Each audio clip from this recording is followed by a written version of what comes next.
সকলোকে পোৱাৰ সম্ভাৱনা নাই। আৰম্ভ কৰিছো 19 ফেব্ৰুৱাৰী বুধবাৰ ৰাশিফল। নমস্কাৰ, মই আচলতে অপূৰ্ব দত্ত। বন্ধুসকল, ৰাশিফলৰ মূল ভিডিঅ'লৈ যোৱাৰ আগত পঞ্চাংগ অনুসৰি আজিৰ দিনটো কিছু তথ্য আপোনালোকক জনাব বিচাৰিছো। আজি হ'ল 19 ফেব্ৰুৱাৰী 2025 বুধবাৰ, অসমীয়া লেখেৰে 1431 খ্ৰীষ্টাব্দৰ ফাগুন মাহৰ 6 দিন। আজি সূৰ্যোদয় পুৱা 6:03:27 আৰু সূৰ্যাস্ত হ'ব সন্ধিয়া 5:14:57। আজি তিথি হ'ল কৃষ্ণ সপ্তমী তিথি, নক্ষত্ৰ হ'ব স্বাতী, যোগ বৃদ্ধি আৰু কৰণ হ'ল বৃষ্টিকৰণ। আজি কোনো শিশুৰ জন্ম হ'লে তেওঁৰ ৰাশি হ'ব তুলা ৰাশি, বৈশ্য বৰ্ণ, মতান্তৰ হ'ব ক্ষুদ্ৰ বৰ্ণ, দেৱগণ লাভ কৰিব। অস্তুত্বৰ মতে বুধ আৰু বিংশুত্বৰ মতে ৰাহুৰ দশা লাভ কৰিব। আৰু আনহাতে আদ্য ঋতু হ'লে আজি হ'ব 15 দিনীয়া বৈশা যোগ। বন্ধুসকল, আপোনালোকে যদি আমাৰ এই ভিডিঅ' ফেচবুকত প্ৰথমবাৰ কাৰণে চাইছে, পেজটো ফ'ল' কৰিব আৰু ইউটিউবত যদি চাইছে তেনেহ'লে চেনেলটো ছাবস্ক্ৰাইব কৰি কাষত থকা বেল আইকনটো প্ৰেছ কৰিব, যাতে অনাগত দিনৰ আমাৰ এষ্ট্ৰলজি ভিডিঅ'সমূহ আপুনি সহজে পায়। 12টা ৰাশি আছে, মেঘ ৰাশিৰ পৰা মীন ৰাশিলৈ।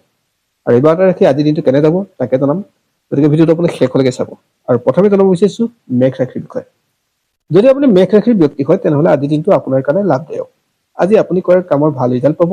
আৰু আপুনি যদি ৰাজনীতিৰ লগত জড়িত তেনেহ'লে বা আপুনি কোনো নেতৃত্ব দিয়া সংস্থাৰ লগত জড়িত তেনেহ'লে আজি দিনটো আপোনাৰ কাৰণে পজিটিভ হয়।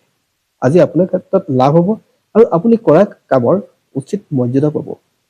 এক অৰ্থত আপুনি ৰাজহুৱা স্বীকৃতি পাব।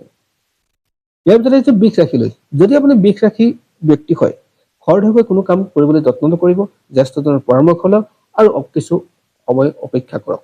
আপোনাৰ হাতত অপৰচুনিটি আহিব, জীৱনটো সুন্দৰ হ'ব।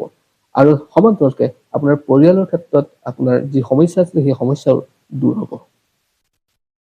ইয়াৰ পিছত আহিছো মিথুন ৰাশিলৈ। যদি আপুনি মিথুন ৰাশিৰ ব্যক্তি হয় তেনেহ'লে আপোনাৰ দায়িত্ব আৰু কৰ্তব্য বাঢ়িব। আপোনাৰ আৰ্থিক স্থিতি আপুনি চম্ভালিবলৈ যত্ন কৰিব। বহু ক্ষেত্ৰত আপোনাৰ অবাবত পইচা খৰচ হোৱাৰ বাট মুকলি হয়। সন্তানৰ পৰা বৰ এটা পজিটিভ আজি আশা নকৰিব, তেওঁলোকৰ স্বাস্থ্যৰ প্ৰতি অলপ কিন্তু খেয়াল ৰাখিব। আৰু আপোনাৰ নিজৰ ক্ষেত্ৰতো স্বাস্থ্যত সচেতন হ'ব। ব্যৱসায় বৰ এটা পজিটিভ দেখা নাই। ইয়াৰ ভিতৰত আহিছো কৰ্কট ৰাশিলৈ। যদি আপুনি কৰ্কট ৰাশিৰ ব্যক্তি হয় তেনেহ'লে আজি আপুনি শত্ৰুৰ দ্বাৰা সমস্যাৰ সন্মুখীন হৈ থাকিব। আজি যি কাম কৰিলে ক'ৰবাত নহয় ক'ৰবাত বাধা প্ৰাপ্তি হৈ থাকিব। আজি আপুনি কৰা কামৰ ভাল ৰিজাল্ট পাবলৈ অপেক্ষা কৰিব লাগিব। আজি আপোনাৰ কথা যিকোনো ব্যক্তিয়ে বা আপোনাৰ মতবিৰোধ হোৱাৰ কথা ক'ব পাৰে, আপোনাৰ ক্ষেত্ৰত বৰ এটা পজিটিভ দেখা পোৱা নাই। আৰ্থিক স্থিতি, ব্যৱসায়িক সকলোতে আপোনাৰ ক্ষেত্ৰত আজি পজিটিভ নাই, গতিকে কষ্ট হ'ব আৰু দায়িত্ব চম্ভালিব লাগিব। ইয়াৰ পিছত আহিছো সিংহ ৰাশিলৈ। যদি আপুনি সিংহ ৰাশি হয় তেনেহ'লে আজিৰ দিনটো আপোনাৰ ক্ষেত্ৰত লাভদায়ক হ'ব।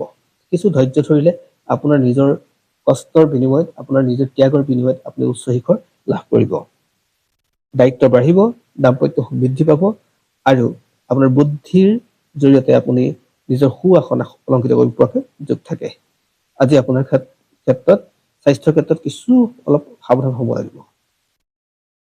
ইয়াৰ পিছত আহিছো কন্যা ৰাশিলৈ। যদি আপুনি কন্যা ৰাশিৰ ব্যক্তি হয় আৰু আপুনি নতুন কাম এটা আৰম্ভ কৰিম বুলি ভাবিছে তেনেহ'লে আজি দিনটো আপোনাৰ কাৰণে উপযুক্ত হয়।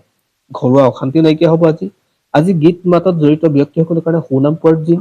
আজি সুন্দৰ পৰিৱেশত আপোনাৰ নিজৰ মনৰ কথাখিনি ক'ব পৰাকৈ উপযুক্ত পৰিৱেশো পাব, য'ত আপোনাৰ প্ৰতিভাৰ বিকাশ হোৱাৰো যোগ থাকে। আজি আপোনাৰ কাৰণে পজিটিভ হয় আৰু চাকৰি বিচৰাসকলৰ কাৰণে আজি দিনটো যথেষ্ট শুভ বুলি ক'ব পাৰোঁ।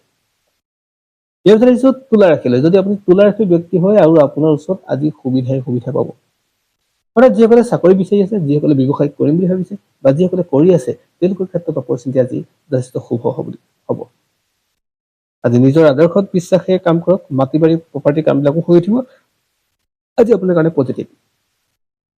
ইয়াৰ পিছত আহিছো বৃশ্চিক ৰাশিলৈ। যদি আপুনি বৃশ্চিক ৰাশিৰ ব্যক্তি হয় তেনেহ'লে ওচৰ চুবুৰীয়া বা আপোনাৰ শত্ৰু পক্ষৰ বহু ক্ষেত্ৰত আপোনাৰ নিজৰ মনৰ কথাখিনি নক'ব। আপুনি কোৱা কথাখিনি তেওঁলোকক হয়তো আঘাত কৰিব পাৰে বা নতুবা আপোনাৰ লোকচান হ'ব পাৰে। আজি আপুনি প্ৰেমৰ ক্ষেত্ৰত বা প্ৰেমৰ সঁহাৰিৰ ক্ষেত্ৰত বৰ এটা পজিটিভ আশা নকৰাই ভাল। পত্নীৰ লগত বা পতি পত্নীৰ মাজত মতবিৰোধ হোৱাৰ যোগ থাকে। স্বাস্থ্যৰ ক্ষেত্ৰত পজিটিভ নহয়। খৰচ খৰচৰ ক্ষেত্ৰত আপুনি সাৱধান হ'ব লাগিব। আজি কিন্তু আপোনাৰ বৰ এটা পজিটিভ দেখা পোৱা নগ'ল। ইয়াৰ পিছত আহিছে ধনু ৰাশিলৈ। যদি আপুনি ধনু ৰাশিৰ ব্যক্তি হয়, হঠাৎ আপোনাৰ ওচৰত অপৰচুনিটি আহিব। আপুনি কৰা কামৰ আপোনাৰ প্ৰতিভা, আপোনাৰ যি কাম কৰিছে তাত আপোনাৰ ক্ষেত্ৰত ৰাইজৰ স্বীকৃতি পোৱাৰ যোগ থাকে আৰু নিজৰ প্ৰতিভাৰ বলত আপুনি উচ্চ আসন পাব। আজি আপোনাৰ স্বাস্থ্যৰ ক্ষেত্ৰত কিছু অলপ সাৱধান হ'ব। ছাত্ৰ ছাত্ৰীসকলৰ কাৰণে বৰ এটা পজিটিভ নাই। বিশেষকৈ তেওঁলোকৰ ক্ষেত্ৰত যিকোনো এক্সাম হলে আজি দিনটো বৰ এটা পজিটিভ আশা কৰা নকৰাই ভাল আছে। ব্যৱসায় ক্ষেত্ৰতো অলপ আপোনাৰ মন্থৰ গতি লাভ কৰিব আৰু আত্মীয়ৰ আগমনে কিন্তু আপোনাৰ ঘৰখনত ভৰি পৰিব। ইয়াৰ পিছত আহিছো মকৰ ৰাশিলৈ। যদি আপুনি মকৰ ৰাশিৰ ব্যক্তি আৰু আপোনাৰ নিজৰ ইচ্ছা, বুদ্ধি, সততা আৰু সাহসৰ জৰিয়তে আপুনি আজি যথেষ্ট সমাদৰ লাভ কৰিব। আজি যিকোনো যাত্ৰাপথ আপোনাৰ কাৰণে শুভ হব। আপুনি যদি ফুৰা চকা কৰি ভাল পায়, আজি আপোনাৰ কাৰণে প্ৰিয় দিন। আজি হাজাৰ ধুমুহা বতাহ বৰষুণেও আপোনাক ৰখাব নোৱাৰে। আজি আপোনাৰ কৰ্মত, নিজৰ কৰ্মত উচ্চ শিখৰ পাব পৰাকে যোগ থাকে। আৰ্থিক স্থিতি ভাল, ব্যৱসায়িক গ্ৰথ ভাল। ইয়াৰ পিছত আহিছো কুম্ভ ৰাশিলৈ। যদি আপুনি কুম্ভ ৰাশিৰ ব্যক্তি হয় তেনেহলে সাৱধান হব। আপোনাৰ পতি পত্নীৰ মাজত, আপোনাৰ ককাই ভাইৰ মাজত আন্তৰিকতা ক'ৰবাত কমিব, অৰ্থাৎ মতবিদ হোৱাৰ যোগ থাকে। স্বাস্থ্যৰ ক্ষেত্ৰত আপুনি সাৱধান হ'ব লাগিব। নিজৰ লগতে আপোনাৰ পতি পত্নী হিচাপে হওক, আপোনাৰ মা দেউতা সকলো ক্ষেত্ৰত আপুনি সাৱধান হ'ব লাগিব।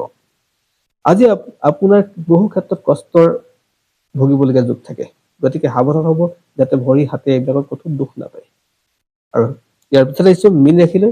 যদি আপুনি মীন ৰাশিৰ ব্যক্তি হয় তেনেহলে আপোনাৰ ঘৰুৱা মানুহৰ পৰা আপুনি সহায়ৰ হাত পাব। আজি আপোনাৰ যাত্ৰাপথ বৰ এটা পজিটিভ নহয়। পইচা পাতিৰ ক্ষেত্ৰত ঠিক ঠাক চলিব, যদিও আপোনাৰ ক্ষেত্ৰত বেংকিং সম্বন্ধীয় কামবিলাক আজি কৰিবলৈ যত্ন কৰিব। মাটি বাৰী প্ৰপাৰ্টিৰ ক্ষেত্ৰত আপোনাৰ দায়িত্ব কৰ্তব্য আজি প্ৰয়োজনতকৈ বেছি হ'ব আৰু পৰিয়ালৰ পৰা আপুনি সহায়ৰ হাত পাব। ধন্যবাদ। আজি ৰাশিফল ইমানেই।